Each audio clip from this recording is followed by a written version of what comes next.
Continuando o Sermão do Monte, hoje encerramos o capítulo 6 de Mateus. Como o trecho é um pouco extenso, eu vou fazer uma leitura expositiva. À medida que eu for lendo, eu vou comentando.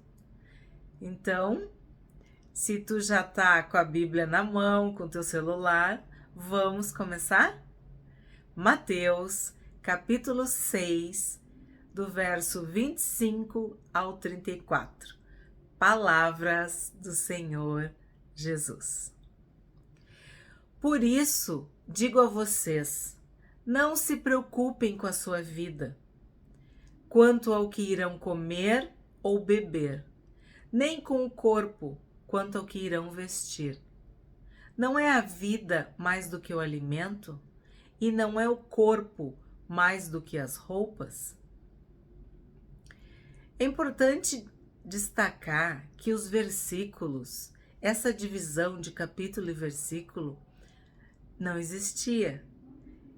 Isso tem a ver com a era moderna, com as leituras, com a Bíblia impressa, com as leituras públicas.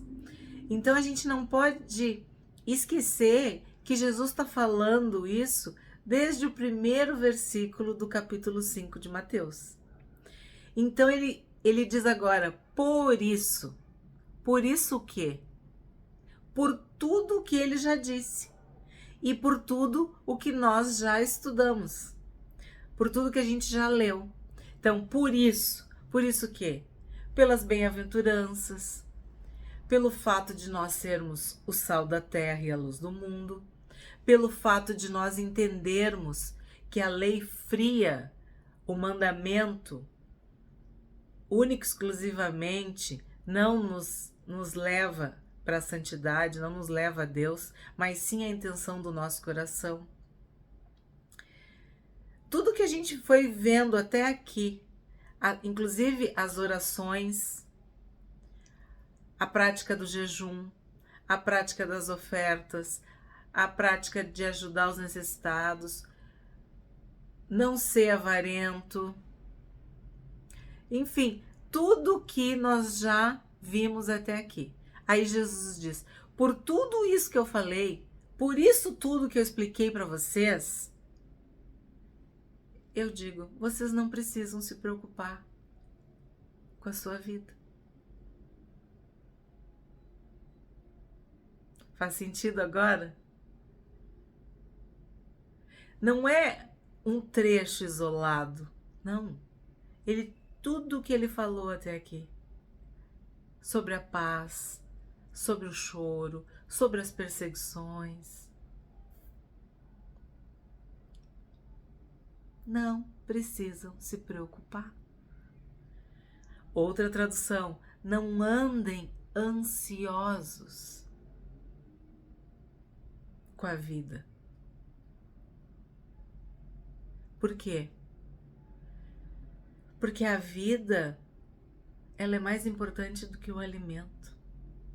A vida, ela é superior ao que a gente tem aqui. Ele falou sobre o reino, sobre a vontade do Pai. O pano de fundo desse texto é esse. É tudo que já foi explicado, é tudo que já foi falado. Observem as aves do céu, que não semeiam, não colhem, nem ajuntam em celeiros. No entanto, o Pai de vocês, que está no céu, a sustentará. Será que vocês não valem muito mais do que as aves? Jesus fez essa pergunta. Claro que nós valemos muito mais do que as aves. Jesus morreu por mim e por ti. Jesus morreu pelos seres humanos. Mas é interessante prestar atenção numa coisa. Ele nos manda observar as aves.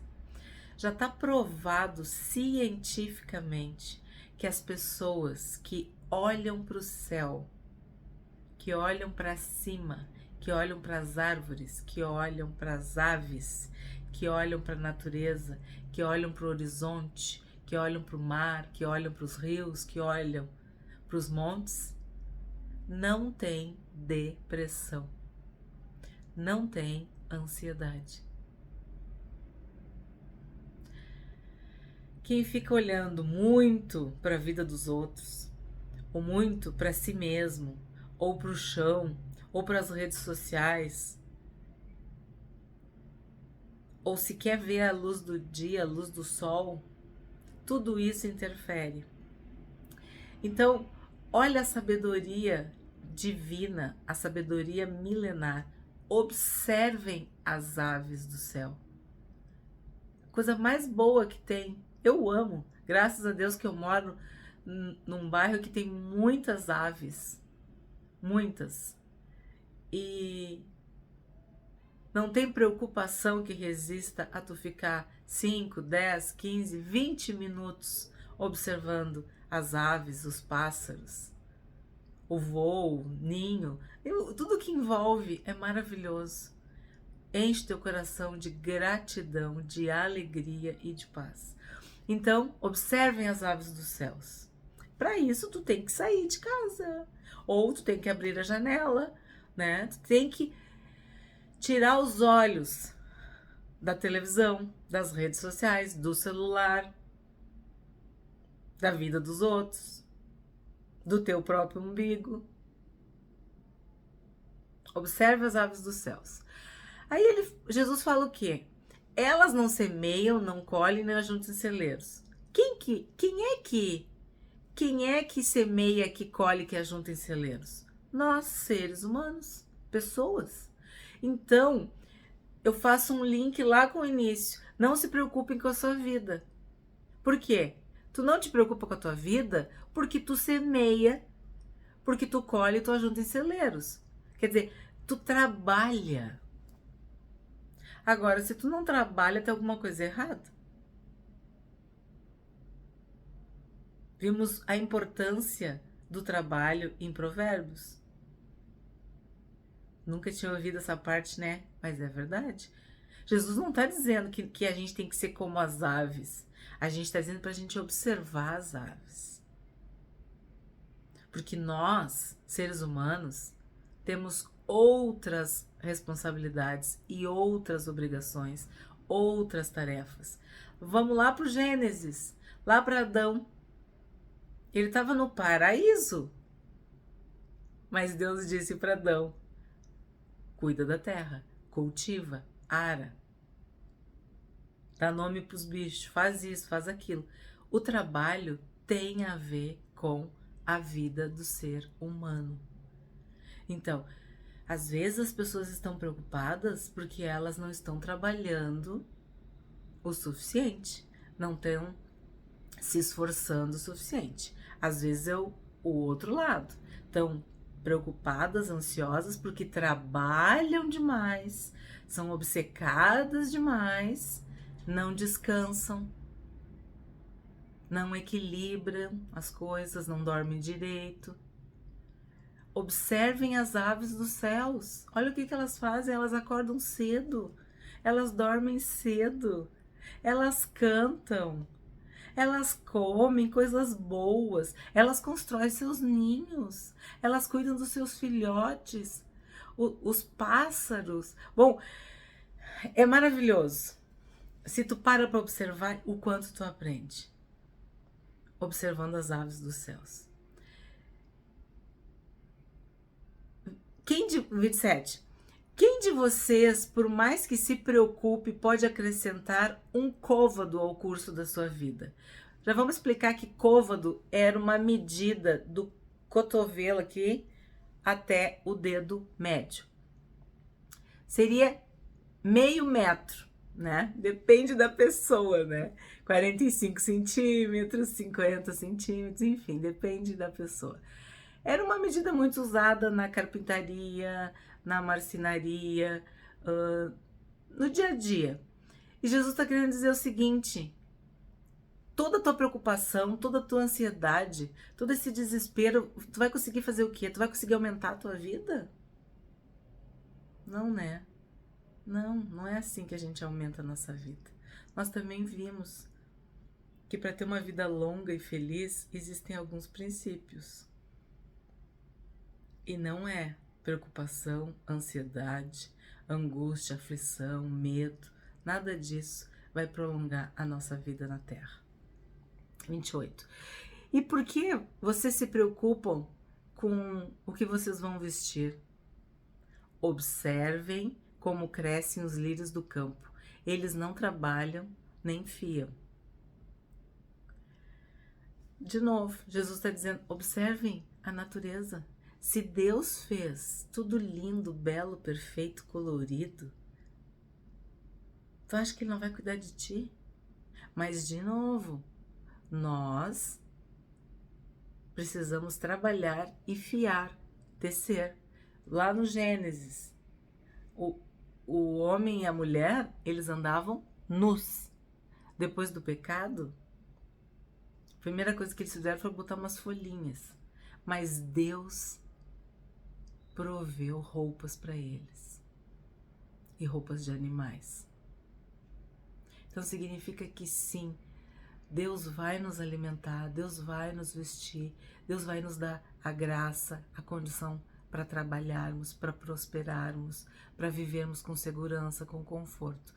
Porque a gente está vindo num crescente, a gente está aprendendo os princípios, os valores do reino. Então, ele está dizendo, o Pai cuida das aves, o Pai cuida das flores, Ele também cuida de vocês. E essa ordem é a mesma do lado das aves, observar.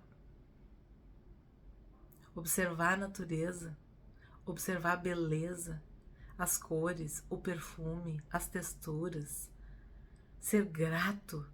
Cada ser vivo é um presente de Deus para nós, para os seres humanos. Observem. A gente tem lições preciosas quando estamos observando a natureza. Eu, porém, afirmo a vocês que nem Salomão, em toda a sua glória, se vestiu como qualquer deles. Salomão. Estudamos os provérbios, aprendemos com a sabedoria de Salomão, claro, uma sabedoria que ele recebeu do próprio Deus. E vimos que ele era muito rico, muito poderoso, muito glorioso. E olha o que Jesus está dizendo. Nem Salomão, em toda a sua glória, se vestiu como um lírio do campo. É de Deus que vem toda essa beleza, toda essa glória, toda essa bênção. Não é o nosso esforço. Podemos acordar de madrugada, comer o pão que penosamente nós batalhamos, trabalhamos, mas aos seus amados Ele dá enquanto dormem. Ora, 30. Se Deus veste assim a erva do campo, que hoje existe e amanhã é lançada no forno, não fará muito mais por vocês, homens de pequena fé?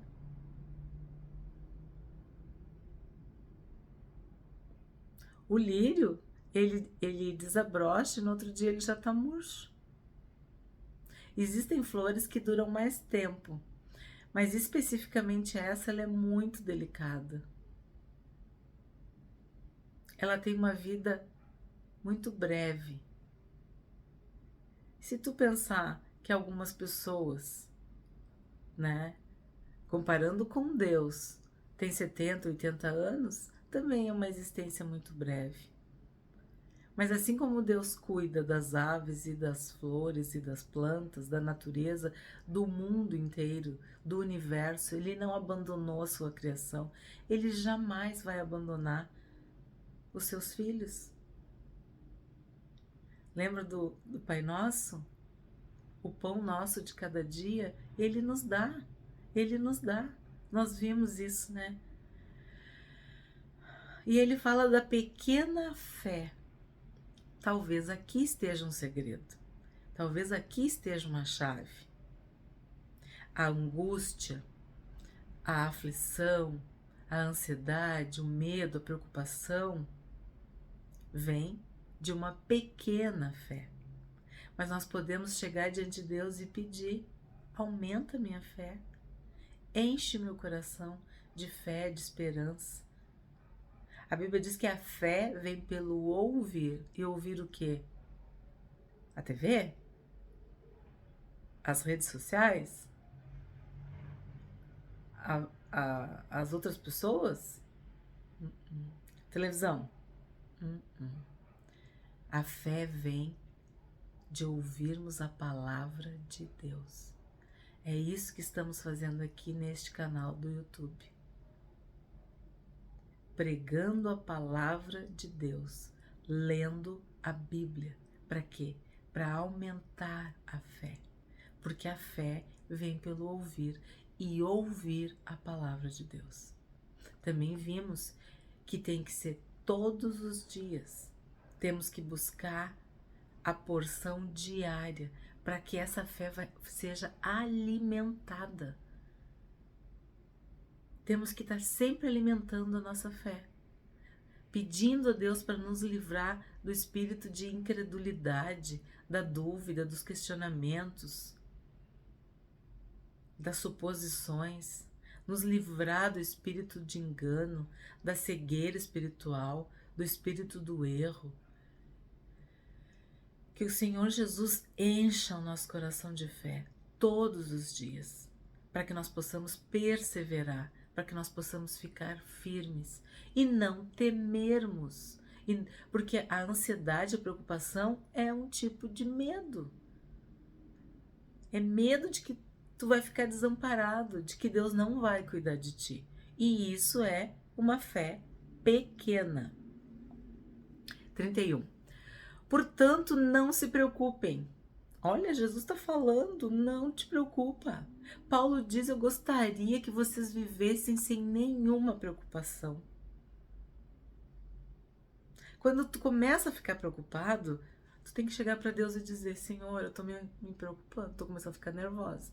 O que está acontecendo? Pai, tira isso de mim. Jesus disse: vinde a mim todos vós que estáis cansados e sobrecarregados. Sobrecarregados pode ser de preocupações, de angústias, de ansiedade, de medo, de falta de fé. Uma sobrecarga, algo que tu tá carregando, que tu não tem estrutura para carregar, tá sobrecarregado, excesso de carga, né? Quando os caminhões vão ali para na balança, se eles estão com excesso de carga, eles não podem prosseguir. Ou eles têm que esvaziar a carga ou ficam ali esperando até que venha alguém. Ou eles são multados, ou eles acontece alguma coisa. A mesma coisa somos nós. Tem gente que está vivendo uma vida miserável porque está carregando um peso extra, está embaraçado. Um dos primeiros vídeos do canal falava sobre isso, como que nós vamos correr a carreira que está proposta para nós, carregando peso, uma mochila pesada. Não vai dar, tu não vai ter velocidade, tu não vai conseguir, teus joelhos não vão aguentar, teus pés não vão aguentar, tua coluna não vai aguentar. Então, se tu tá sobrecarregado, tu tem que largar esse peso. Tudo isso que é excessivo, que tu tá carregando, aos pés de Jesus. Aí, tu vai conseguir viver sem preocupação. Quais são as maiores preocupações? Que comeremos? Que beberemos? Ou com que nos vestiremos? Aqui é bem específico. Como que eu vou viver? Eu entendo assim. Porque a gente, para viver, precisa comer, precisa beber, precisa vestir. Então, aqui eu vejo assim, dá para resumir.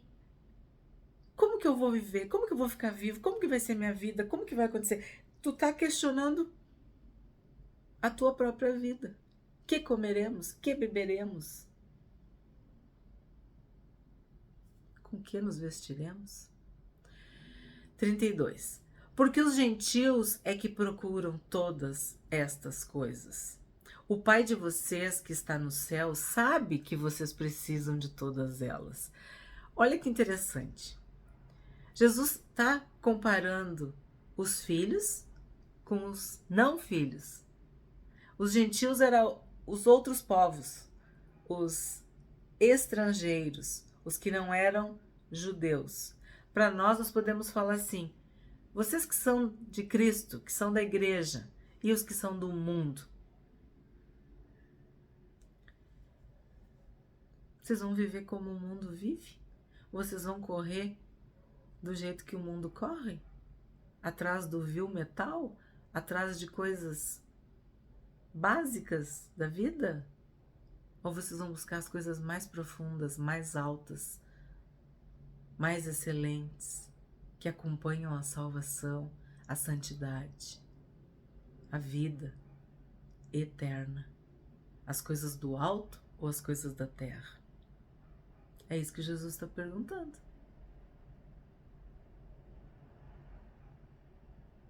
Que comeremos, que beberemos, com que nos vestiremos? Os gentios é que se preocupam com essas coisas. O Pai de vocês, Ele sabe que vocês precisam. Ele mandou maná do céu. Ele mandou pássaros alimentarem o profeta. Ele fez água brotar da rocha. Ele fez o azeite multiplicar também. A farinha. Quantos milagres. Ele transformou 5 pães e 2 peixinhos num banquete. Ele transformou água em vinho. Tu pode falar na tua vida o que ele já fez por ti. Tu sabe o que ele já fez. Tu tem milagre para contar. Tu tem bênção para contar. Tu tem testemunho. Então não esquece do que ele já fez. Pede para o Espírito Santo trazer à memória aquilo que pode te dar esperança para tu prosseguir, para te seguir em frente, para te enfrentar e andar em frente. 33. Mas busquem em primeiro lugar o reino de Deus e a sua justiça, e todas essas coisas lhe serão acrescentadas. Tudo que tu precisa, o Pai sabe que tu precisa. Se nós que somos humanos, pecadores e limitados, sabemos dar boas dádivas aos filhos quando eles nos pedem, como é que o Pai do céu não vai ser bom? Jesus que falou isso. Se um filho pedir um pão, tu vai dar uma pedra? Não. Tu vai fazer de tudo para dar o pão pro teu filho, não é? Se ele pedir um peixe, tu vai dar uma cobra para ele? Não. Tu vai te esforçar para dar o peixe. Se ele te pedir o ovo, tu vai dar um escorpião para ele? Não. Tu vai fazer tudo para dar o ovo, porque o teu filho te pediu. Mas tem um segredo. Tu tem que buscar primeiro o reino de Deus e a sua justiça. E nós vimos no capítulo 5 e no capítulo 6 o reino de Deus e a sua justiça. Tudo que Jesus falou até agora, ele está resumindo nesse versículo. 34. Portanto, não se preocupem com o dia de amanhã, pois o amanhã trará os seus cuidados. Basta cada dia o seu próprio mal. Sim, é verdade, a vida é difícil. No mundo nós vamos passar por aflições, por preocupações, por momentos difíceis, perseguições, a gente também viu isso. Mas qual é a promessa de Jesus? Eu estarei convosco todos os dias. Vocês podem contar comigo. É isso que Jesus está dizendo. Ele é o Deus conosco, o Emanuel. Muito obrigada pelo capítulo 6. E amanhã a gente continua o Sermão do Monte no capítulo 7.